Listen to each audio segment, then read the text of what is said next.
بڑی دلچسپ صورتحال ہے جی. ایک تو یہ بات ہے کہ 12 نشستوں کے اوپر اگر آپ مقابلہ کریں تو کوئی بڑی عجیب و غریب سی صورتحال ہے.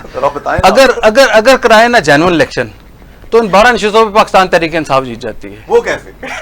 اگر ووٹ پہ فیصلہ کرانا ہے, یہ کہہ رہے ہیں جی, میں نہیں کہہ رہا. نہیں میں ہی کہہ رہا ہوں نا, ووٹ پہ فیصلہ کرانا تو وہ جیت جاتے ہیں نا. ٹھیک ہے جی, ٹھیک ہے جی. ووٹ کا جو فیصلہ ہے وہ اس کے اوپر جو ہے وہ تحریک انصاف کا پلڑا بھاری ہے. اچھا, اور 47 کے بغیر.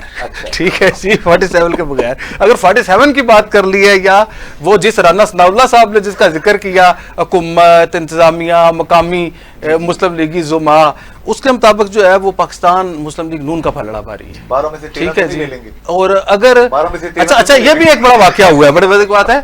ایک بار ایسے ہوا کہ سندھ کی ایک نشست پہ ہمارے ایک دوست MLA بننے چلے گئے, تو انہوں نے اتنے ووٹ ڈال دیے, جب بعد میں پتہ لگا کہ ان ووٹوں کی کل تعداد سے وہ زیادہ ہے, پھر نکالتے رہے ہیں. ٹھیک ہے, تو اس طرح کے کام ہوتے رہتے ہیں. اور اگر میں یہ کہتا ہوں 12 میں سے آپ تقسیم کیجئے حضور. دیکھیے ایک تو یہ بات ہے کہ امیر مقام کو دیکھ کے رانا صاحب نے کہا تھا کہ 10 تو ہماری ہیں. امیر مقام صاحب, میں نے ڈرایا ماجد خان صاحب کو, امیر مقام صاحب وہ پشاور والی بھی سانو چاہیے.